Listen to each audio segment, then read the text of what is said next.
श्री स्वामी समर्थ. कसे आहात सर्वजण? चांगले असाल तर आजचा व्हिडिओ स्पेशल संक्रांतीचाच आहे आणि आणखी एक आहे स्पेशल, तर पुढे समजेल तुम्हाला. आणि पहा, तर आम्ही गेलो आहे विठ्ठल रुक्मिणीच्या मंदिरामध्ये सर्वजण तयार होऊन. आता बायकांची धावपळ तुम्हाला तर माहितीच असेल. सकाळी 5:30 वाजल्यापासून काय काय तर 4 वाजल्यापासून आवरत आहे. तर पोळ्या वगैरे सर्व करून आम्ही दुपारी गेलो विठ्ठल रुक्मिणीच्या मंदिरामध्ये. तिथं वसून वगैरे झालं, तर थोडंसं फोटोशूट वगैरे केला. आता बायकांचं सण आहे म्हटल्यानंतर बायकांनी थोडासा मेकअप वगैरे केलेला असल्यानंतर माणसाला वाटतं का थोडंसं नाही का फोटो वगैरे शूट वगैरे करावं. पण कसलं बापरे, तयारी करायला सुद्धा वेळ भेटत नाही. एवढं धावपळ असते ह्या सणामध्ये. बापरे, कसली धावपळ राहते. तर थोडंसं रिलॅक्स झालो आणि घरी येऊन थोडंसं रिलॅक्स होऊन संध्याकाळचं पण हळदी कुंकाचा कार्यक्रमाचं आमंत्रण होतं. तर म्हटलं थोडंसं आवरून घ्यावं. तर आम्ही सर्वांनी थोडंसं रिलॅक्स होऊन थोडंसं गप्पा वगैरे मारल्या आणि त्याच्यानंतर आवरायला सुरुवात केली. आणि कारण हळदी कुंकाला पण जायचं होतं. आणि संध्याकाळचं मग 4, 4:30, 5 वाजेपर्यंत आम्ही थोडंसं हळदी कुंकू वगैरे घेऊन आलो होतो 1-2 ठिकाणी. त्यानंतर परत गेलो आणि घरी जाऊन थोडंसं आवरलं.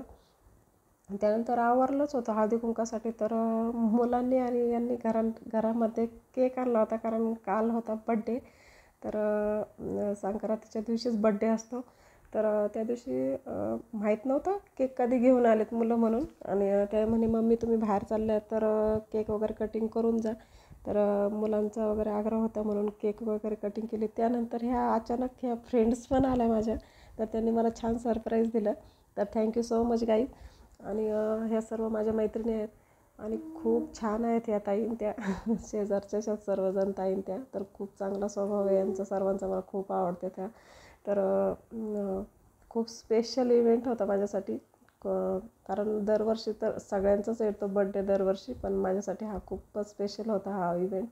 कारण नातेवाईक आणि ते सर्व येतात, पण मैत्रिणींनी एवढी धावपळ केली दिवसभर. आज काय सांगायचं, आता सण म्हटलं की सर्वांनाच माहिती बायकांची काय हालत होते ते. एवढ्या थकलेल्या असतानासुद्धा त्या संध्याकाळी माझ्यासाठी केक वगैरे घेऊन आल्या.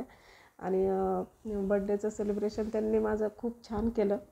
त्यानंतर मला बरं वाटलं म्हणजे नाही का, काहीतरी वाटलं बुवा काहीतरी विशेष आहे माझ्यासाठी आज म्हणून. नाही तर एवढं काय येतो आहे वाढदिवस जातो आहे त्यात काय एवढं असं वाटायचं पहिले. पण यांनी छान सेलिब्रेशन करून दिलं मला. तर थँक्यू सो मच गाईज. आणि त्यानंतर काय झालं, मग जेवण वगैरे केलं आम्ही सर्वांनी. मग त्यांना म्हटलं तुम्ही जेवण वगैरे करा. तर ते म्हणे नाही, सर्वांच्याच घरी पोळ्या आहेत आज. आणि त्या थोडा वेळ बसल्या, गप्पा वगैरे मारल्या, थोडासा केक वगैरे खाल्ला, मग थोडीशी मस्ती वगैरे केली.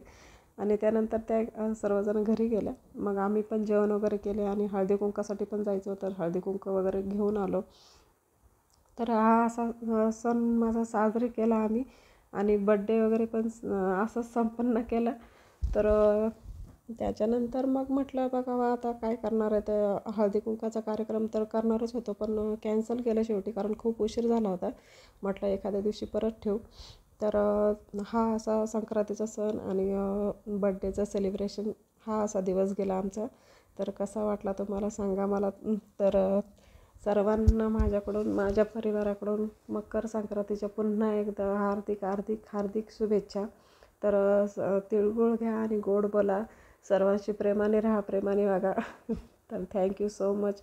व्हिडिओ कसा वाटला ते नक्की कमेंट करून सांगा. तर चला, तर मग भेटूया परत दुसऱ्या व्हिडिओमध्ये. तर बाय सर्वांना आणि पुन्हा एकदा संक्रांतीच्या हार्दिक हार्दिक शुभेच्छा. तर श्री स्वामी समर्थ सर्वांना.